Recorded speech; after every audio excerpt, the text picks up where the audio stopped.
Welcome back. Today we're going to be talking about a little bit more of an uncomfortable topic, so I'm proud of you if you're willing to tune in and learn a little bit more about it.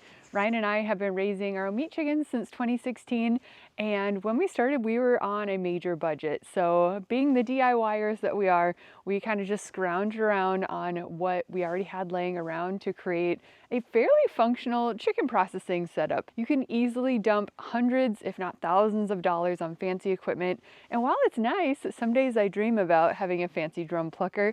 It's not necessary. And while yes, you can go super basic and just use an axe and pluck the bird by hand and have minimal investment, I think we really found the happy medium of using some modern ideas, but then doing it inexpensively. And don't worry, if you're a little squeamish and you're not quite ready to jump on the bandwagon yet, we're not going to be processing any live birds here on this video. We're just going to be doing a tour of our setup, and hopefully that'll be helpful if you're ready to get started with meat birds, or if you're just wanting to dip your toes into that idea of that next level of self-sufficiency. So now I'm going to go grab Ryan. We each have our own set stations. We have it down to a science on timing on who does what tasks so that we're always working in tandem with one another. So I'll go ahead and grab him and we'll start the tour. All right, this is where everything starts. This is a restraining cone or a kill cone. This is something that Ryan just made. I just made this with parts from the hardware store. This is just a sheet of galvanized steel, some light gauge steel at our local Ace Hardware. They had just big sheets of it. I made it out of cardboard, or I guess poster board to begin with, because it is kind of tough to figure out the shape and how to roll it properly. So I started out making it out of poster board, figured out the shape I wanted, traced it on a piece of galvanized light gauge steel. I'm gonna lean against this because I can't stand up straight. I know, it's kind of an awkward height. We're in our dog kennel. It was just the best spot that we had to hang this thing. After I traced it, I cut it out with just some sheet metal shears. Just your everyday shears will cut this. So after I rolled it together and found the shape I wanted, I just drilled some 1/8" holes and used some pop rivets to hold it together. I didn't even use washers, so. It's still holding together. It's still holding together. This has been here for a while. And I was looking at this, so I drilled a hole here to hang it with a piece of wire. And it's been blowing in the breeze. We don't ever put this away. It just hangs outside because you never know when you're gonna have to take out a chicken.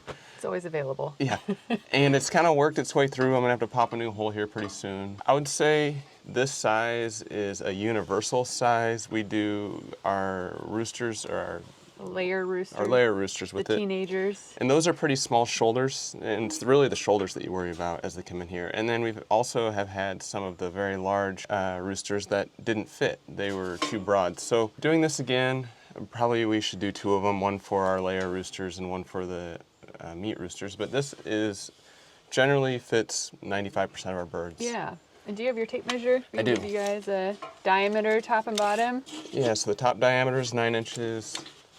Bottom diameter is a hair under 4 inches, and then my overall length on this is 19 inches. So yeah, somewhere around there would work.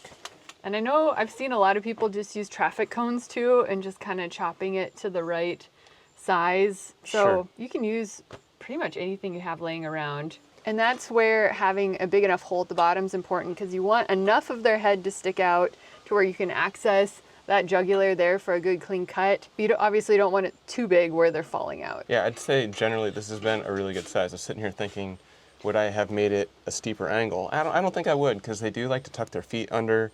And if you were wider at the bottom, I think they could get their feet under and pull themselves back out. I've had one bird that actually did manage to get out. I don't know how she did it. But generally, it works very, very well. One last thing is it's important to put a bucket under here, because the blood is going to be dripping straight down out of the chicken, and that can really draw in predators for sure. Yeah, we did put a game cam once on the area after we had processed our birds. It was amazing the amount of animals that showed up the next 2 nights afterwards. We had our own zoo. Yeah, we did. It was raccoons, possums, skunks. I mean, everything showed up. Neighbor dogs. Right, everything showed up. Our dogs. Yep. Once the bird has expired, then we move them over to our processing area. So let's go over there. Okay, this is step 2. So this is where you're going to scald the chicken. The scalding process involves dipping the chicken into hot water to loosen up the feathers so that they're easier to pluck. And so this is our little DIY setup. We already had all of this on hand, which was awesome. So this is just my canning pot, which You guys also probably have one, or if you don't, you will probably get one at some point if you're interested in being more self-sufficient. Do I get grossed out by scalding chickens in here and then canning green beans later? Not so much. You just clean it with soap afterwards and it's totally fine. We haven't died yet, so far so good. So just a canning pot works. It's not perfect. I wish it was a little bit taller because the birds can be quite large, so Ryan sometimes has to kind of scrunch the bird in there to get it fully submerged. But it works. We've been doing this for many years and just can't justify buying a fancy scalder. And then to run it, we are just using a cast iron camp stove, which you probably also have on hand if you're canning. It's no fun to can inside on a hot day, so this has been working great. Just set up with a little propane tank. I don't think this comes with the regulator. I think this is just from a grill we threw away at some point in time. I saved it. Oh, really? This is just, but you can also buy these from a hardware store, but anyone that comes with a grill would also work. If you know, grills rot out, they only last a few years, so you save this, use it for something else. And we use just a candy thermometer in here. That works pretty good. It's really nice if you can have one that has an alarm on it. So yeah, that's it for our scalder setup. If you had a turkey fryer, that would probably be even better. I think those pots are a little bit deeper, but if you at least just have a little canning setup, that should work. So after the bird has been scalded, it's time to pluck it. Yeah, this chicken plucker is all homemade, obviously.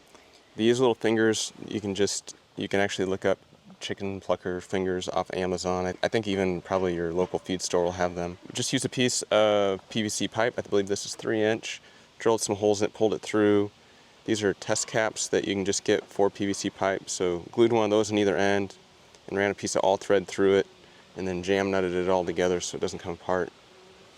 And we have many years on this. I can tell the fingers are starting to get a little dry rot. We don't keep it outside, but they are not as sticky as they used to be, but it does still work. And then the latest addition, this was the best part of everything, was adding this guard. So yes. This was a miserable process early on because I would stand here, it would be running, it would be flinging water, I'd have to have safety glasses on and just getting covered with bird water. It was no fun. Yeah. So adding this guard, this is just a piece of 4-inch ductwork. It comes open. When you buy it, it's just a sheet and you're supposed to crimp it together to make the 4-inch duct. If you don't crimp it together, and I kind of trimmed some little arms on it and hose clamped it to the nozzle of the drill, and this has been a lifesaver. So the thing runs, it doesn't throw water on me anymore. It is much more pleasant to use. This is a standard drill. This is a 1/2-inch drill. This is a pretty big drill here, but any drill would work. And so the way I maintain speed is I just put a zip tie on the trigger. So you kind of play with it until it's the speed you want. You put a zip tie on there and it works good. And then we have it just clamped in a workbench here. I think another thing to do would be just any sort of workbench and maybe a ratchet strap, just some way to hold it. This does come loose. This does come loose. I mean, it's a little finicky. You got to keep on it. You get used to it. You know, every second bird, I'm tightening this up and tightening that up, but you get used to it. And then I leave the throttle, or the finger throttle set and just plug it and unplug it as needed. So we can turn it on to show how it runs. Let's give it a go. So there it goes. You can just stand here and work your bird. That's all there is to it. Too bad we don't have a stuffed animal or something to hold up to it for a little demo. And go get a cat. Go get a cat, no. But the big negative I would say of this plucker versus a drum plucker is you have to sit there and manually hold the bird the whole time. You can't just throw them in a drum plucker and move on to something else. Right, and you can mess up. I mean, there's been a couple times where I got the bird too close, this jumped, fell over. It happens. Yeah, pay attention a little bit more, but it saves you hundreds of dollars. Yep. How much would you say you have into that plucker? Yeah, I can't really remember exactly how much these fingers were. They were maybe $15 for the set, so probably $25 into all of it. I mean, the tricky, right, this is 4 or 5 inches long. You're not gonna buy a 4 or 5 inch long piece of PVC, but assuming you have a chunk of PVC around, the rest of the parts are very inexpensive. So then when Ryan's done plucking, we come over to here, which is my station. We just have an old table that we had laying around. We just wash it good before we plan to use this as a processing station. So the one tip that we learned with positioning this table that helps so much is having it tilt back a little bit. So we actually have it tilted forward right now just because that's the way the ground slopes. But once we get it all wet, we can kind of push the legs in so it tilts back, because you're going to be here with the hose, you know, rinsing the bird, rinsing the cavity. And if we had it set up how like it is right now, oh my gosh, I would just get filthy and soaking wet. Where if you have it tilt back, the water runs away from you and it's just, everything stays a lot cleaner. So highly recommend tilting the table back, having your hose handy. I like a spray nozzle so I can get a good pattern and everything for rinsing the bird. So I'll do my finish plucking, and then comes time for the evisceration. Having a good knife is key. We found that the fish fillet knives are really great. They have like a flexible tip on there so you can really kind of get some good dexterity. It's nice and sharp, it's lightweight, you're not going to be fatigued using it. And if you're a good Minnesotan like we are, you're probably already going to have a fish fillet knife on hand for fishing. But if not, these are super inexpensive. Unfortunately, this knife has been discontinued, so you can't find this one anymore.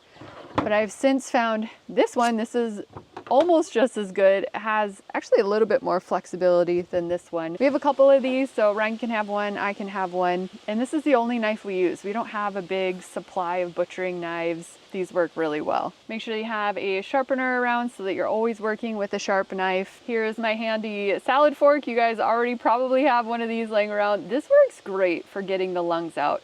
The lungs are pretty densely adhered to the rib cage and they can be kind of tricky to get out with your fingers. They make fancy tools that kind of look like a melon baller, but this works really great. If you're like me and you want to make use of all the parts of your chicken, you're going to want to make sure you have some parts basket. You can use any type of tub that you have around, but I do like a lid because we usually process in the fall or the early fall, and that is when the bees are coming out and they actually do like all of the tidbits. So if you have an open bowl, you're going to notice that the bees are getting in there, maybe the flies too. While this is sufficient, we have since leveled up our setup for free. It's something we found on the side of the road, so we'll go over here and show you what that is.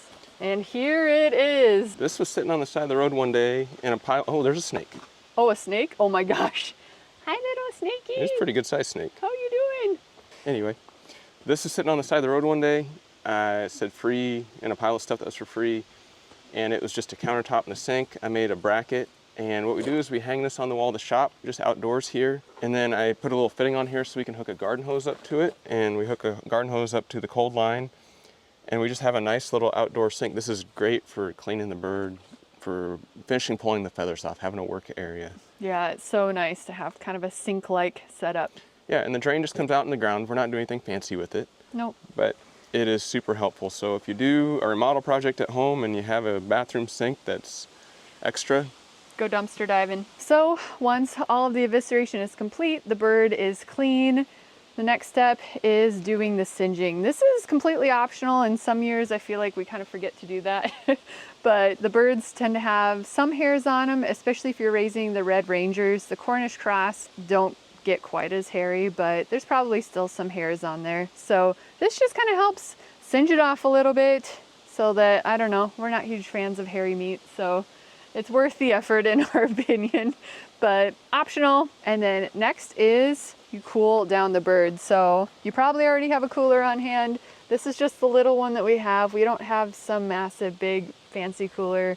This works well enough. Just fill it with cold water, and once it's full, it has wheels, so we can wheel it back to the house where we get the birds into the fridge to rest. One last piece I thought I would share with you guys is about transporting the birds. If you're like us, you might be raising the birds quite a ways from the actual processing area, and you don't want to go carrying one at a time, which you could, but I like to be a little bit more efficient than that. So what we kind of put together that works really well is an old dog kennel, and we just put it on my garden wagon, and so we can just wheel over about 5 to 6 birds at a time, and that works really well. That way we didn't have to buy these big fancy crates and everything. So if you have a dog kennel, that's a great thing to use. Well, I hope that was helpful to kind of get an idea of how simple a setup can be, yet super functional. And if you're ready to take that next step of self-sufficiency and raise your own meat chickens, I am so, so proud of you. But I know it can be pretty intimidating to jump into it, especially if you're raised in the city and not around livestock. That's how I was. I'm entirely self-taught, so I totally get it. And so that's why I created my course, Raising Pasture Meat Chickens from Chick to Drumstick, and I would love to have you. I hold your hand along the way, helping you decide what breed is best for you, when you should raise them, if you should get straight run, males, females, when is the right time to butcher, if you should get them vaccinated or not, what kind of feed to feed them, and then of course, processing day. So there in my course, you will get video footage of all of it in action so that you can go into it prepared and knowing what to expect. The other neat thing about my course is I have a private students only discussion forum where you can get in there and ask questions, get help from me, meet the other students. It's just a great supportive environment. And I have a 10% off coupon code if you want to join me over there. It's THRD10. And I would love to have you. As always, thanks so much for being here. I so appreciate you guys' support. Make sure to hit that like button and subscribe if you haven't already. And let me know in the comments if you are already raising meat chickens or if you're interested in raising meat chickens. I always love to hear from you guys. Catch you on the next one.